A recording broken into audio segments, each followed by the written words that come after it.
한 번도 연체를 해본 적 없는 제가 상가 월세를 밀리기 시작했고 관리비까지 못 내는 상황에 이르렀지요. 은행에 대출 받아둔 것이 있으니 이자 갚는 것도 너무 벅찼습니다. 정찬이도 저와 같은 생각이었던지 제게 언지를 먼저 주더라고요. 생각을 정말 많이 했는데 아무래도 장사를 접고 다른 일을 알아보는 게 좋을 것 같아요. 장사도 예전만 못하고 이러다가 모아놓은 돈까지 다 까먹을 것 같아서 걱정이에요. 일단 폐업 신고하고 좀 쉬었다가 저도 어떻게 해서든 다시 직장을 알아보도록 노력할게요. 라고 말을 했고 젊어서도 구하지 못한 직장이 나이 들어서는 더 구하기 쉽지 않을 텐데 아들의 근심 걱정이 와닿아 제 맘이 편하질 않더라고요. 아들의 말처럼 당장 폐업 신고하는 게 맞았는데 그래도 혹시나 다시 장사가 피지 않을까 희망이 들어 비싸게 들어간 만큼 고민이 들었습니다. 스트레스를 받으며 하루하루를 보내던 제게 뜻밖의 반가운 손님이 찾아왔지요. 벌써 몇 년이 훌쩍 흘렀던지 그동안 잊고 있었던 그리운 얼굴이 제가 여기 있는 걸 어찌 알았던지 찾아왔습니다. 아주머니, 저예요. 포장마차에서 맨날 아주머니께 저녁 얻어먹었던 사람이요. 그동안 잘 계셨어요? 아니 세상에 이게 누구야? 아니 청년, 시간이 언제 벌써 이렇게 흘러서. 아이고 반갑네 반가워. 대체 여기는 어떻게 알고 찾아왔어? 번듯하게 정장을 차려입은 청년이 왔는데 시간이 꽤 흘렀음에도 불구하고 딱 얼굴을 보자마자 누군지 알아보겠더군요. 그토록 간간히 생각나고 보고 싶던 500원짜리 오뎅 먹던 청년이 온 겁니다. 어찌나 반가운지 떡볶이 휘젓던 국자를 내려두고 한 걸음에 뛰어나가 청년을 꽉 안아줬습니다. 그런데 왜 주책맞게 눈물이 나는지 놀라서 눈물을 닦으려고 보니 청년도 눈시울이 붉어진 채 눈물을 흘리며 저와 같은 마음으로 울고 있더군요. 아주머니, 제가 너무 늦게 왔죠. 죄송해요. 전역하고 온다 해놓고 벌써 7년이 지났네요. 정말 뵙고 싶었어요. 한순간도 잊은 적 없었는데 열심히 살다 보니 늦게 찾아오게 되었어요. 간만에 오니까 포장마차 거리가 다 사라지고 없어서 아주머니 2번 다시 못 뵙는 줄 알고 마음이 덜컹거리더라고요. 은혜 갚고 싶어서 왔는데 아주머니는 여전히 고우시네요. 정말 보고 싶었습니다. 청년은 아이처럼 울며 제게 말을 했고 저는 그 말을 듣는데 먹먹했습니다. 저는 그런 청년의 눈물을 닦아주며 말했지요. 아들처럼 꼭 안아주며 토닥거려 주었네요. 아이고 이렇게 멋지게 와줘서 내가 다 고맙네. 잊지 않고 찾아와줘서 고마워. 이 늙은이 찾아주는 사람도 없는데 예전에도 말했지만 자꾸 은혜를 갚네 마네. 그런 소리 하지도 말어. 내가 좋아서 한 거고 그거 먹고 배 든든했으면 땡이지. 나도 간간히 청년 생각이 났어. 잘 살고 있는 건지 무슨 일은 없는 건지 걱정되더라고. 그동안 잘 지낸 거 맞지? 밥 굶지 않고? 청년과 저는 반가운 마음에 덩실덩실 춤을 출 마음으로 한참 대화를 나눴고 무슨 멀리서 사는 아들이 저를 보러 와준 것 같았지요. 마침 나갔다 들어온 제 아들이 그간 궁금해했던 청년을 만나게 되면서 밝은 얼굴이 되었고 청년 역시 선입견 없이 우리 아들을 봐주며 아들이 살아온 얘기를 듣고는 정말 대단하고 멋지다고 좋은 어머니 곁에서 공부도 잘하고 했으니 자기 신세보다 훨씬 낫다고 부럽다는 얘기를 해서 설마 이 청년도 요새도 많이 어렵게 사나 했지만 그런 것 치고는 삐껍번쩍한 양복이며 차며 다 갖고 있어서 어디 복권이라도 맞았나 싶기도 했네요. 허나 그간 제가 몰랐던 청년의 얘기를 들어보니 제 생각과는 다르게 참 멋진 인생을 살고 있었더라고요. 그 자리까지 오기 위해 얼마나 힘든 시절을 보냈고 어떻게 살아왔는지를 알아서 그런지 성공한 청년이 더 대견하게 느껴졌지요. 군대 전역하고 나서 대학교도 졸업을 했는데 이때 공부도 하고 돈도 벌어야 하니까 하루 24시간이 부족했어요. 쉬는 날도 없이 살았거든요. 그러니 아주머니 생각은 해도 기다려 주실 거라 굳게 믿고 앞만 보고 달렸죠. 그렇게 다 끝내고 졸업하고 유통 관련 회사에 들어가서 열심히 일해서 다 배워서 꼭 제 사업을 하려는 목표를 갖고 일했어요. 몇 년간 일을 하니 운이 좋게도 사장님이 제 마음을 다 아시고 성실하고 열심히 산다고 도와주셔서 그 덕에 작지만 유통회사 하나 차리게 되었네요. 별 볼 일 없는 상태에서 시작하긴 했지만 지금은 꽤 확장시켜놨어요. 아주머니, 저 잘했죠? 지금은 이제 어엿한 사장님이에요. 저도 큰 성공은 아니지만 그래도 아주머니께 꼭 잘 사는 제 모습 보여드리고 싶었어요. 제발 잘 살기를 바라던 청년인데 너무 고맙고 대견했습니다. 청년이 사람이 좋으니 주변에서 다 도와주는구나 싶었지요. 아주 작은 유통회사 차려놓고 그걸 또 성장시켜서 규모가 꽤 큰 걸 보니 참 마음이 뭉클했습니다.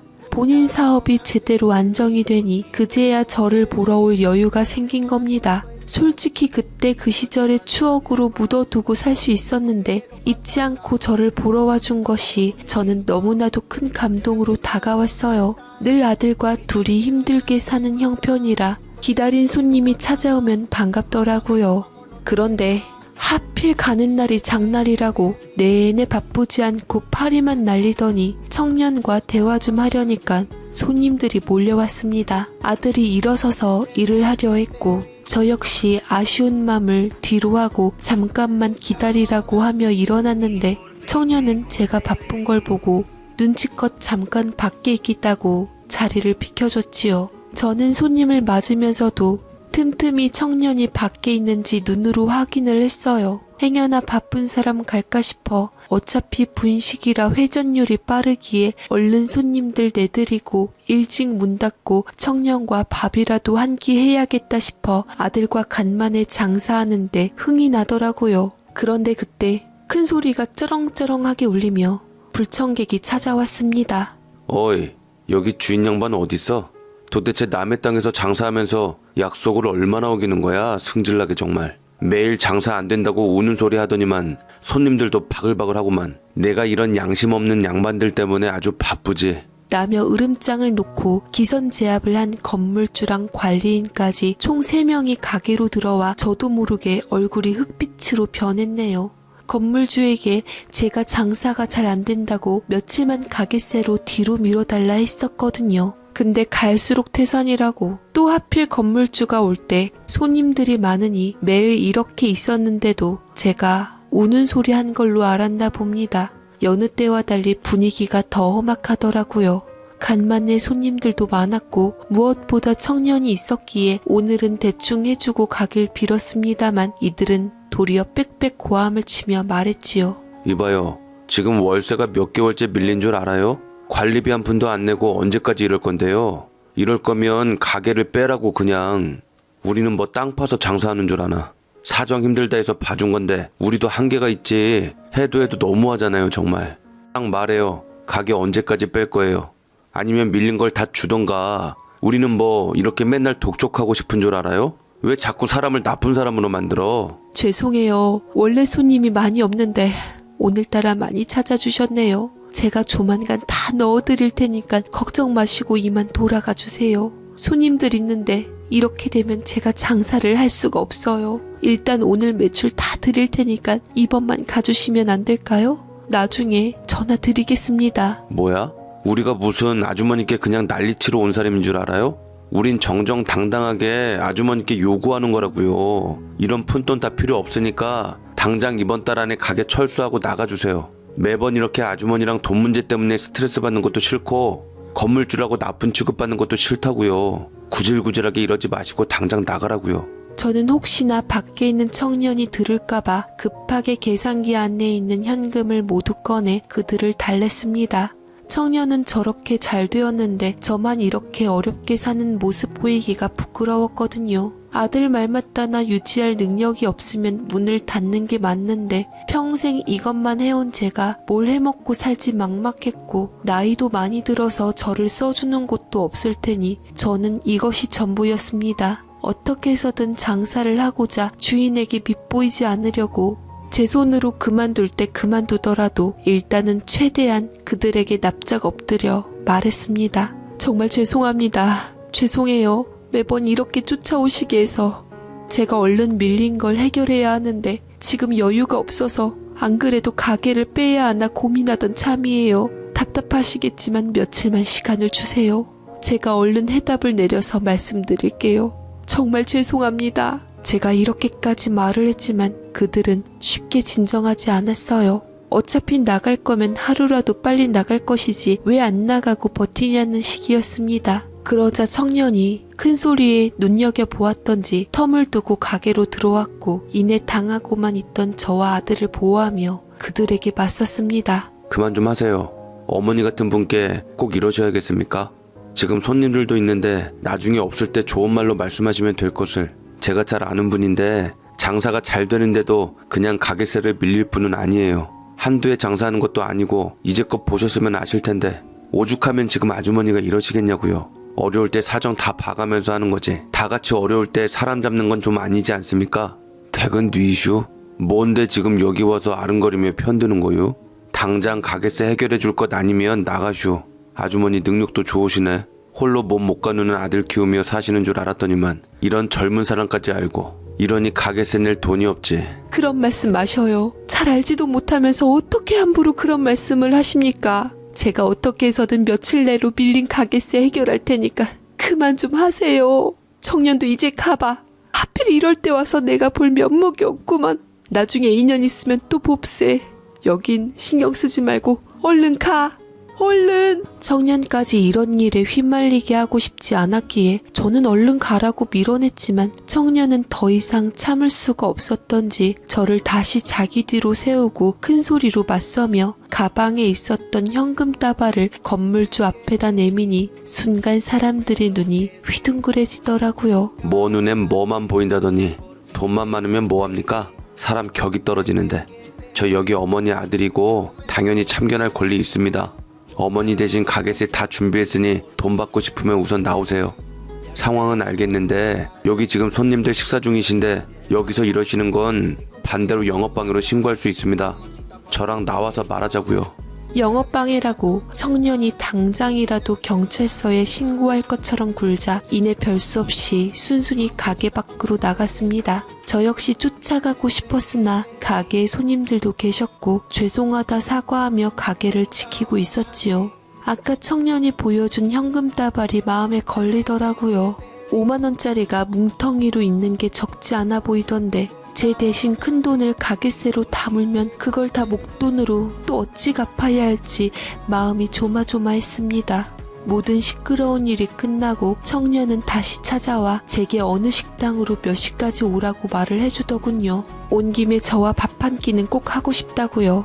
그래서 일찍 정리를 하고 청년에게 가려는데 건물주가 전화가 왔고 아무래도 아까 일 때문에 그렇구나 싶어서 받았는데 아까와는 다르게 제법 공손하게 받더라고요. 아주머니 왜 이렇게 답답하게 살아요? 그런 잘나가는 아들이 있는데 왜 돈 얘기도 못하고 혼자 끙끙 앓고 살았대? 멀쩡한 아들도 있었으면 얘기를 해야지. 밀린 가게세 다 받았고요. 아주머니한테 함부로 하지 말라고 혹시 또 밀리면 본인한테 연락 주라고 번호까지 주고 갔으니 저도 한시름 났네요. 아들 힘들게 키웠는데 덕 좀 보면서 사는 거지. 아무튼 밀린 건 해결했으니까 더는 피자 소란 피우지 말자고요. 건물주의 말을 듣고 너무 놀랐습니다. 밀린 가게세가 결코 적은 돈도 아닌데 왜 그 돈을 쓴 건지 이해할 수 없었지요. 급히 청년에게로 갔고 청년이 저를 오라한 곳은 너무 분위기가 좋은 고급스러운 한정식 집이었습니다. 저는 청년을 보자마자 말을 하려는데 오히려 청년이 먼저 말을 하며 절 위로해 주더라고요. 그동안 마음고생 많으셨겠네요.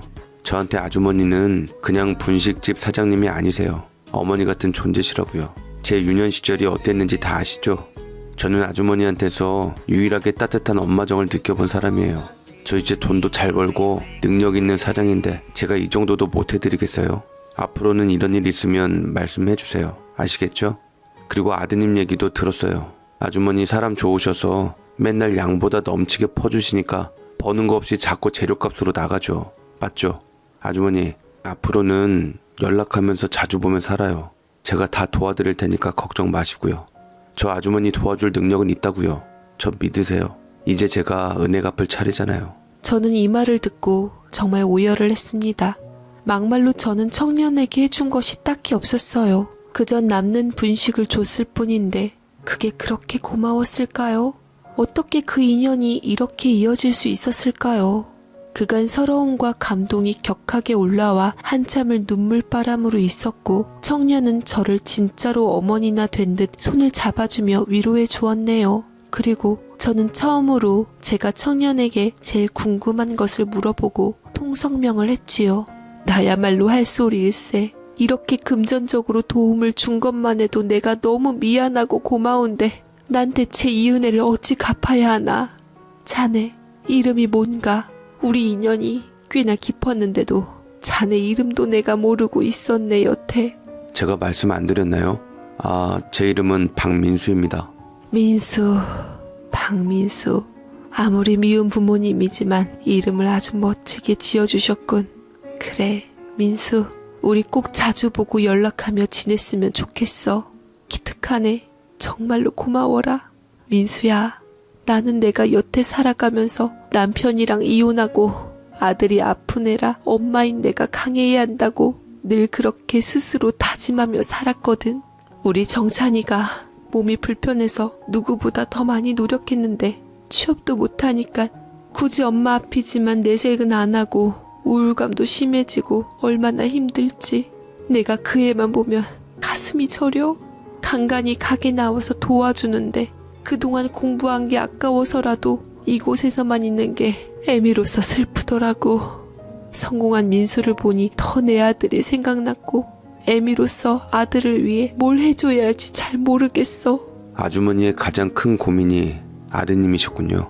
아들에 대한 속내를 누군가에게 털어본 건 난생 처음이었습니다. 제가 제 아들에 대해서 이렇게 말하면 괜히 잘 살고 있는데 신세한탄하는 것 같고 누구보다 떳떳하게 잘 산 우리 아들을 괜시리 못나 보이게 말하는 것 같아서 아들에 대해 언급하는 것은 일절하질 않았습니다. 그런데 청년에게 처음으로 제 속에 있었던 모든 얘기를 털어내고 나니 너무나도 속이 시원해지고 마음이 편해지더라고요. 그냥 누군가 이렇게 제 얘기를 들어주고 있다는 것 자체가 큰 힘이었고 든든한 아들이 생긴 것 같았지요. 제 말을 들은 청년은 한참 고민을 하더니 입을 열었습니다. 그럼 제가 아주머니 아들을 우리 회사에 채용을 할게요. 아주머니는 그 당시에 제게 그냥 먹을 걸 주신 게 아니라 배고팠던 저를 살려주신 은인이에요. 어려운 형편에 용돈도 주시고 아들처럼 관심도 가져주시고 제 가족 얘기라 제 얼굴에 침 뱉는 얘기겠지만 제 등에 빨대 꽂고 제 돈만 가져가는 가족들이랑 다르게 진심으로 저를 위해 주시고 끼니 걱정해 주시는 아주머니의 따뜻함을 발판 삼아 이 자리까지 올 수 있었어요. 세상살이 힘들고 사람들한테 치일 때마다 저 아주머니 떠올렸고요. 나를 위해 주는 사람도 있고 이렇게 따뜻한 분도 있다고 그렇게 버티며 살았어요. 아주머니 아들이면 제 동생과도 다름없으니 제가 돕겠습니다. 비록 작지만 저희 회사에 자리 마련할 수 있으니 아드님을 채용할게요. 근무 시간이 짧고 하는 일이 적기에 당장의 급여를 넉넉히는 못 줘도 경력 쌓으면 당연히 연봉도 올려줄 거예요. 아드님만 괜찮다면 저희 회사 문 닫기 전까지 쭉 일할 수 있게 그것만큼은 제가 책임지겠습니다. 아이고, 이게 꿈이야 생시야. 민수야, 그게 정말 참말인가? 고맙네, 고마워. 내 이 은혜는 평생 잊지 않고 살겠네. 나는 우리 아들이 누구보다 열심히 산 아들이 몸이 불편하단 이유로 능력 인정 못 받고 사는 것이 내 평생 한이 맺혔었는데. 너무 놀라운 말을 해서 청년을 쳐다보지도 못하고 한참 눈물을 흘렸습니다. 청년은 도대체 제게 뭐가 그리도 고마웠을까요? 밀린 돈을 다 대신 내준 것도 고마운데 어떻게 제 아들까지 도움을 주는 것인지 믿기 어려웠습니다. 저는 정말 평생 울 것을 이날 다 울었다고 해도 과언이 아닐 정도로 한참을 엉엉 소리내어 울었지요. 남은 분식 따위로 분수에 넘치게 보답을 받은 것 같아서 미안하고 송구스러웠습니다. 그날은 서로 울다가 웃다가 이렇게 진지한 대화를 나누며 좋은 시간을 보냈지요. 그리고 저는 며칠 후 민수네 회사로 아들을 데리고 면접을 보러 갔습니다. 혼자 길을 나서는 게 아무래도 걱정이 되어 같이 가서 저는 회사 1층에서 기다리고 있었지요. 제가 온 것을 알았던 청년은 사장실로 들어와 있으라고 하여 들어갔는데 참 멋졌습니다. 늘 제 눈에는 배고픈 시절의 청년으로 기억되고 있었는데 회사 와서 보니 카리스마 넘치는 사장님이셨지요. 다행히 큰 이변 없이 아들은 면접을 잘 받고 바로 다음 날부터 출근을 하게 되었습니다. 솔직히 아들이 사회생활이 처음이고 내내 집에만 있으면서 살았다 보니 저만 아는 성격이 모난 구석도 많았거든요. 그래서 적응을 제대로 할지 다른 사람들에게 피해를 주는 건 아닌지 걱정이 많았는데 생각 이상으로 너무 잘 지내어줬기에 참 고마웠지요. 걱정되어 청년에게 전화를 하여 우리 아들 정찬이가 잘하고 있는지 물어봤는데 그럴 때마다 이렇게 말을 해줬습니다. 정말 질투나네요. 아주머니가 쓸데없이 걱정하시는 거라니까요. 아드님이 얼마나 잘하는데요. 물론 조금 속도가 느린 건 있는데 그만큼 더 야무지고 얼마나 꼼꼼한지 몰라요. 일도 지시하는 대로 오점 없이 잘해두고 누구보다 믿음직스러워요. 처음에는 도와주려고 채용한 건데 이 정도면 우리도 이득 보고 있는 거라 생각해요. 그러니까 앞으로 이런 일 때문에 너무 걱정하지 마세요. 알겠죠? 민수가 그냥 하는 말일 수도 있지만 그래도 믿고 싶었습니다. 고맙게도 민수는 제 아들을 친동생이나 다름없이 대해주었고 아들은 난생 처음 형이 생겼다며 정말 좋아했지요. 그런 민수가 고마워서 아들을 통해 주마다 꼭 밑반찬을 싸서 보내줬어요. 집에 가면 또 밥 안 해먹고 대충 챙겨 먹거나 사 먹을 게 뻔하니깐요. 그래도 청년이 제가 하는 음식이 다 맛있다면서 늘 칭찬을 해주는 편이라 제가 이것저것 다양하게 시도해서 만들 수 있었지요. 늘 밝고 잘 웃는 청년이었는데 하루는 대뜸 전화와서 퇴근 후 아들이랑 집으로 갈 테니 밥을 해달라고 하더군요. 아무래도 무슨 일이 있나 싶었지요. 오늘따라 어린애 마냥 이거 먹고 싶다 저거 먹고 싶다 하기에 먹고 싶다는 것은 준비해서 다 해주려고 노력했습니다. 진수성찬이 펼쳐지자 그날따라 오바육바를 하며 감탄을 금치 못하고 한참 맛있게 식사를 마친 후 청년이 제게 씁쓸하게 그러더군요. 가족이 정말 때론 남보다 못할 수도 있다는 생각 들더라고요. 아주머니랑 이렇게 다시 만나니 새삼 제 핏줄들도 보고 싶더군요. 너무나 오래 안 보고 살아서 눈 딱 감고 오랜만에 연락을 해봤는데 예나 지금이나 변치 않는 사람들이더라고요. 제가 누군지 확인하자마자 왜 이제 연락했냐고 하길래 그래도 내 걱정을 좀 했나 싶었는데 너 혼자 잘 먹고 잘 사니 좋냐고 하면서 돈 소리를 해서 그 소리 듣기 싫어 어머니 전화 끊었더니 그 번호로 형제들까지 9식구가 번갈아 가며 연락이 오는 거예요. 받아보면 다 죽는 소리 하면서 제발 돈 좀 달라고 하더라고요. 저 어떻게 살고 있는지 물어본 사람도 없고 다들 돈 얘기뿐이더라고요. 그래서 아주머니랑 동생이 저는 더 소중합니다. 저렇게 멋진 청년에게 대체 왜 식구들이 못 잡아먹어서 안달인지 이해할 수 없었지요. 이때 결심했어요. 원래도 제가 참 애틋하니 좋아하는 청년이었지만 정말 아들처럼 품어야겠다. 내가 어미가 되어줘야겠다 싶었습니다. 민수야, 앞으로 아주머니 하지 말고 어머니 하는 건 어떤가? 외롭고 지치면 언제든 이 집으로 와. 여기가 앞으로 네 집이라고 생각하고 쉬어. 한 식구처럼 명절이나 생일도 여기 와서 같이 보내자. 내가 맛있는 거 많이 해줄 테니까 듬뿍 먹고 힘 좀 얻어. 알겠지? 나는 너의 외로움을 꼭 채워주고 싶고 우리 아들도 너를 진심으로 형으로 생각하니 우리 외로운 사람들끼리 그렇게 서로 의지하며 살자꾸나. 제가 정말 그래도 될까요? 정말 아주머니와 정찬이를 제 가족처럼 여기면서 살아도 될까요? 그럼 나는 처음 볼 때부터 민수가 내 아들 같았고 오랫동안 기다렸네. 아마 인연이 닿으려고 그토록 민수가 보고 싶었었나 봐. 부족한 애미고 동생이지만 이런 우리라도 좋다면 민수는 이미 내 아들이 된 거야. 우리는 가족인 거야. 제 말에 청년은 웃으며 울었습니다. 아픈 사람들끼리 만나서 그런 건지 서로 굳이 말하지 않아도 어떤 마음으로 말하고 있는지 알 수 있었거든요. 이후부터는 편하게 왕래하며 많은 기념일들을 함께 보내고 울고 웃고 지금껏 살고 있습니다. 물론 천류는 끊을 수 없는 것이라고 오해를 풀어보는 게 어떠냐고 민수에게 물어본 적이 딱 한 번 있었는데 가족들이 본인을 진심으로 생각해준 적도 없고 늘 자신을 돈으로 보는 가족들에게 지쳐서 괴로워하는 것을 보고 두 번 다시 그 말을 꺼내지 않았습니다. 가족에게 대여 결혼도 안 하겠다며 곧 죽어도 여자를 만나지 않겠다고 그렇게 호언장담했던 우리 첫째 아들은 마음을 흔들게 하는 여자가 있다더니 8개월 만에 결혼까지 했네요. 좋은 사람 곁에 좋은 사람이 머물듯 아들 곁에 정말 좋은 여자가 나타나서 지금은 마음이 놓입니다. 저와의 관계도 다 이해해주고 제게 어머니라고 말하며 얼마나 살가운지 모릅니다. 첫째 아들 덕분에 저와 제 아들의 삶도 많이 편해졌어요. 이전에 살던 집보다 더 넓은 평수로 이사를 하게끔 도와줘서 더 좋은 환경에서 살고 있답니다.